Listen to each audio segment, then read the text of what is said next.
Yo, what's up, dudes? IFBB Pro, John Lofthouse here. So you might be wondering why I'm sitting inside a dance class.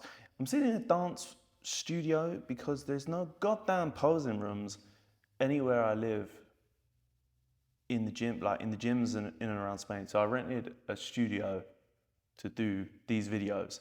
So we're gonna look through John Cronin. Sorry if I pronounced it wrong, brother.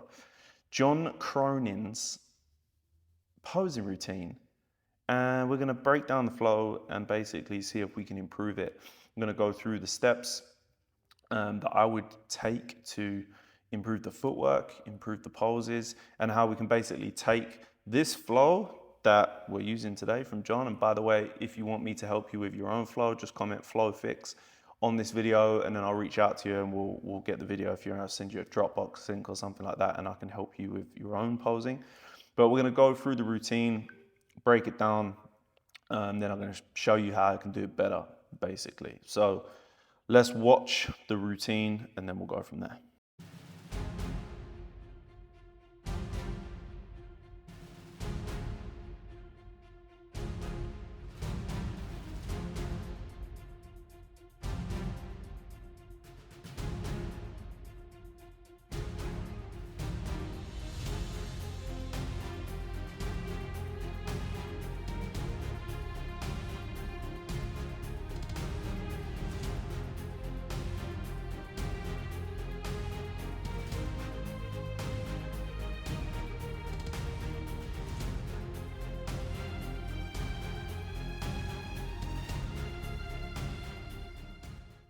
Boom. All right. So that's the routine. So like initial comments on this is, firstly, I'll say the music is not the original music, but I tried to choose some music that was like close to it. I kind of feel like it was a powerful piece of music he did, even like originally. And I feel like the way he's hitting the poses, it's not with like quite enough intent to match the power of the music. So just intent in the poses is something that could definitely improve. There's a few poses that he hit that were a little bit off, like the rear archer was definitely a little bit off. I'm trying to look through some of these other poses here. That might have been the main one. The side chest could probably be improved a little bit. It didn't quite pull the hamstring out, which is one of the problems I see when people do posing routines, is then when they get to their mandatories, they just fuck up their mandatories because it's like amongst a load of other poses. So that's something that just gets addressed with time and improvement, but you just have to be really like aware of not fucking up your mandatories. And then a lot of the other poses he actually hit quite well, but it's just the actual flow in between the poses and the intent with the way he goes about it. So let's break it down and we'll see if we can improve it, and then we'll show you a side by side of how we've improved it and the difference you can make with just a few small tweaks. All right, so I like to break routines down into what I call like flow stacks. Essentially, a flow stack is just like taking the first few poses and we'll say like that's flow stack 1. Then the middle part would be like flow stack 2 and then flow stack 3. So I'm going to break this routine into 3 flow stacks. First flow stack is the first 3 poses, okay, where John essentially starts in what we call core position 4. We kind of have names for all our leg positions and like footwork and stuff. If you want to know any more about that, you can just click on there'll be like a thing here, another video you can watch. It's the classic physique posing flow. It's like a 3-hour course that will teach you everything that I'm talking about today. So we kind of start in core position 4, and then what he does is kind of just lifts in to the first shot, and then he keeps this arm higher whilst he comes into this Bob Paris pose. I'm hitting the poses loosely to start, and then he kind of just comes up and comes into this pose here, yeah? Now, let's make it better. So how I would start with this, you can start, I'm not gonna change the poses because then that doesn't really like show that I'm making the routine better. I'm gonna use the same poses. What I would do here, firstly, I would make this a pose, okay?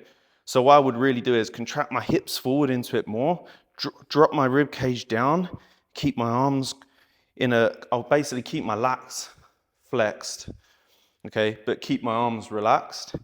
And then I will turn it from this into like an actual pose, a nice statuesque pose, okay? When we go into that first shot, what I'm gonna do is I'm just gonna lift the shoulder and the elbow.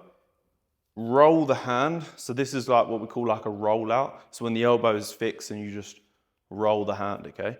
We're gonna do like a roll out into the shot. So I'm gonna come here, lift the shoulder, lift the elbow, roll out, boom, and then come up into that first pose. You must make sure you keep this lat flexed here or else the pose looks flat, yeah? So that's what we're gonna do first. Turn this core position 4 into a nice statuesque pose. Yeah, shoulder lift, elbow lift, roll up, boom, into that for our first shot. Then when we do this first transition, and this is where I'm talking about intent, I'm not gonna leave this arm up here and just sort of fade into the shot. I'm gonna throw this arm away, come all the way up and round and into the shot. That's how we can like throw that intent into the pose like we was talking about, okay? So here we go. Again, boom, boom.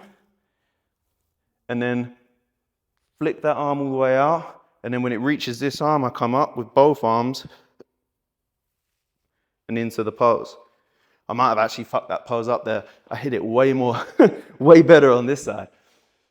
From there, what we're gonna do is, as we ride up into that, or stand up into that side leg, single bicep pose, I just wanna do it with a little bit more, boom, momentum, you know? I wanna do it with a little bit more snap. So from here, boom, I'm gonna throw the arms away and I'm gonna look at this hand. And then as this hand pulls through, I'm gonna watch it guide, guide, guide. And then as it passes through my hip, that is my cue then to stand, boom, boom, boom, drop the leg in, and then hit that shot. Yeah? So I wanna basically add some movement into that transition. So when we're here, boom, throw the arms, I watch it, I watch it, I watch it, then I stand as I cue myself into the hip, and then boom. And you'll notice my head follows it all the way until I hit that standing position, okay? So that first flow stack is now gonna look something like this.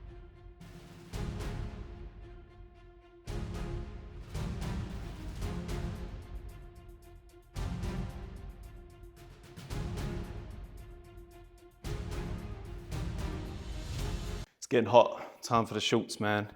Whew, posing ruins me, bro. So the second flow stack 2, it's side chest into rear archer, into rear double. So currently John hits his side chest.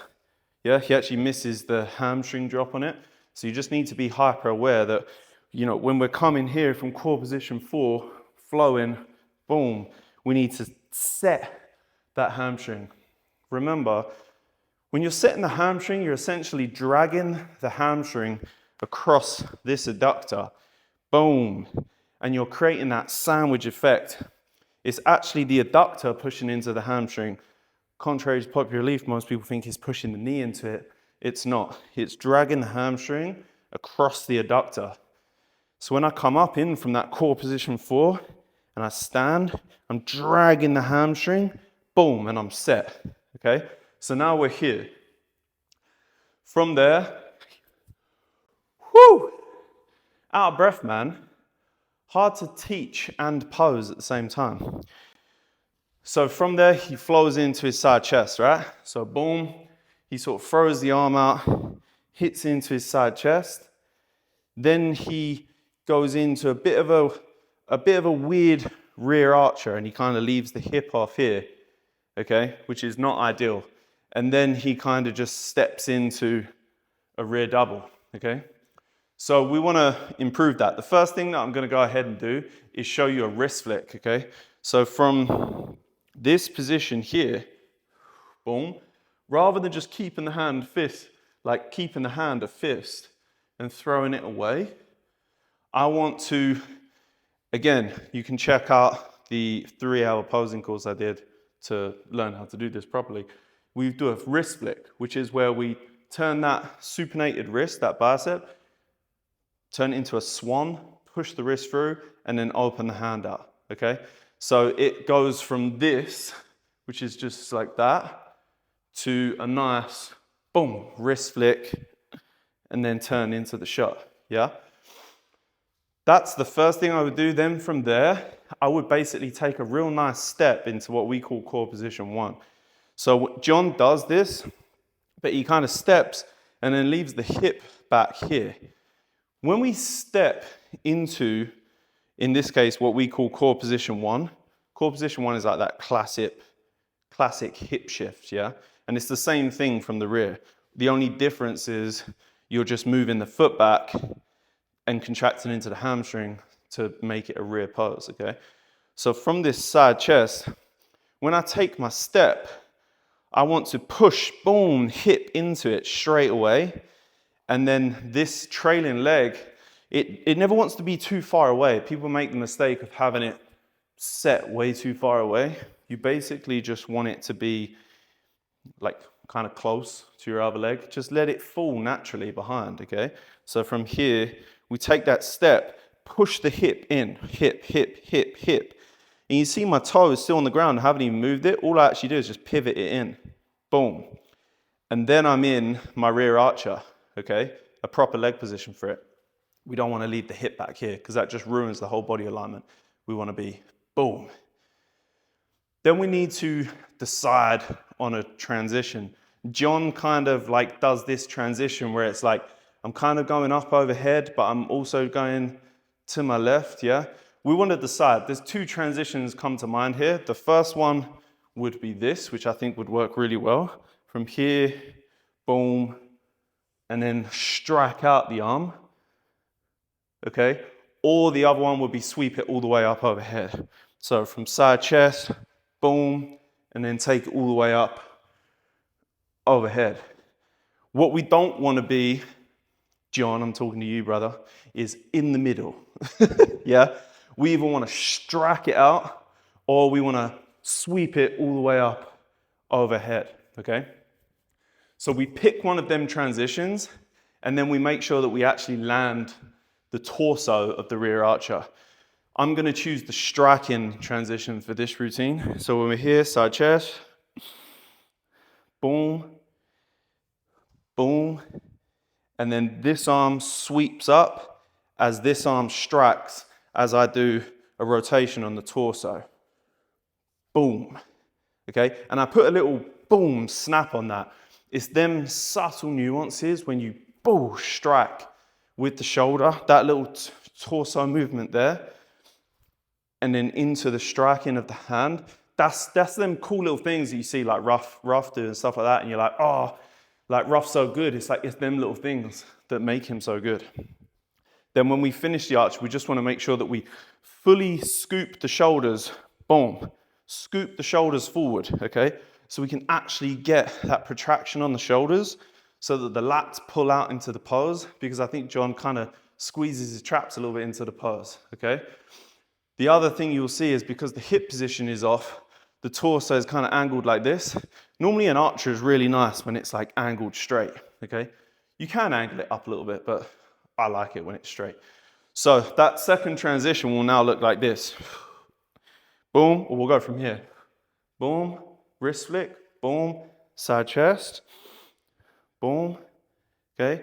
Then step, pop it, strike, boom.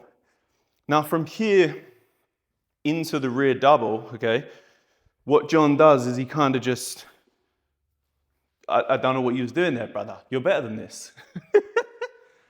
What we kind of want to do is just segregate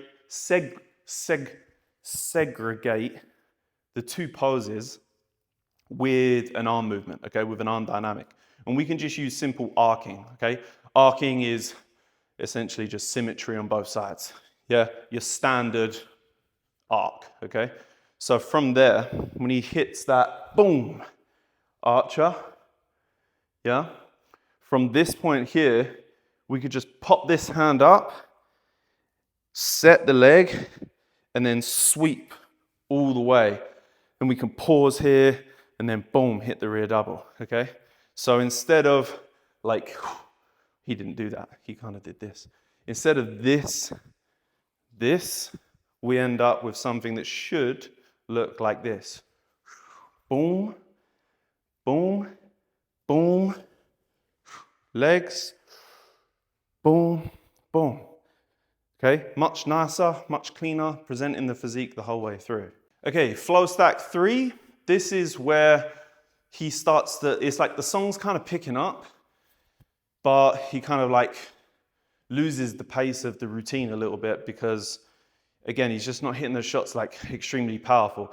What I would say here is when you step from this rear double bicep into the lat spread, I would do like a nice cross step or something, yeah? Well, you don't have to, but like from here, yeah? Whoa, nearly fell over myself. From here, I would be like boom, boom. I would like take a little side step, you know? Take a little side step and just add a little bit of like pizzazz to it, just to make it a little bit more interesting. So from here, we're in a rear double bicep. And then I would pop the hands up, okay? Boom. And then get my cross step, my rear cross, boom, as the arms sweep round from the other side. So if I showed you in reverse, we're here, pop the hands up, side step, cross, yeah, rear cross leg position, and then come up into either a rear lat spread or single arm. I would honestly probably just go straight for the single arm, to be honest. And then when I spin, I would spin the other way to what John does. So he is here, hits that lat spread, then he hits this arm. If you're doing this leg position, the rear cross, with the left foot behind the right, you would place this arm up to contrast the other leg, okay? So if you're doing a rear cross leg position, if the left foot is behind the right, okay, then the right hand goes up, yeah? Whichever leg has the most body weight. So in this case, the right leg, yeah, right hand. If I'm this way, left leg has the body weight, left hand up, okay? That way, it just balances out the pose. So here, boom, boom, and I might look to my left here, rather than having the head straight, because you've got to think he's sort of like rear archer, rear double bicep, rear lat spread with no head movement. I would like to pop in, boom, snap in, and my head follows the archer, then straighten up for the rear double, yeah? And then from here, I would like to pop, boom, rear cross, look to my left, take my lat, boom, and then pop on that arm and then slow it back down. That's what we call pace changing, when we basically pop something and then slow it down. That's how you can really add intent into those poses, okay? So from here, pop, pause. Then this is where John, I would say, makes the biggest mistake that could have been avoided. He spins the other way. So this is essentially what we call an about face to spin to the front, okay? When you're in a rear cross leg position, you're already set to do an about face. Instead, John throws the leg round and comes around this way. Now you can do that, you can make that look really nice, but it's just easier, especially if you're really just getting into posing, much easier just to do an about face, okay? So from here, boom, boom, I would just about face, okay? Sweep this arm round naturally, and then come straight up into my vacuum. Or you could even have the vacuum set. When John does it, he turns, hits the abs, then pulls, I've got hiccups, lads, then pulls into the vacuum. What I would potentially do is actually pull the vacuum. I'm not taking my top off today, but I would pull the vacuum and then hit the abs. So you'd be here, boom, okay, about face, and then, yeah, that's vacuum, then abs. I think that would actually look nicer, because then you get that like, it's like a pa-pa surprise attack into a fucking vacuum. That would look super fucking cool. All right, let's put the whole routine together. We'll do a side-by-side of John versus me. And then this is not to show that I am better in any way. This is hopefully so that you guys can take this, learn from it. And even John, if you're watching this, brother, you can improve that routine and realize some mistakes that you maybe made and how you can make them better. And then hopefully that also leaks into some of your other posing routines that you do. And then them ones get better as well. All right, so let's break it down. And then, yeah, thanks for watching.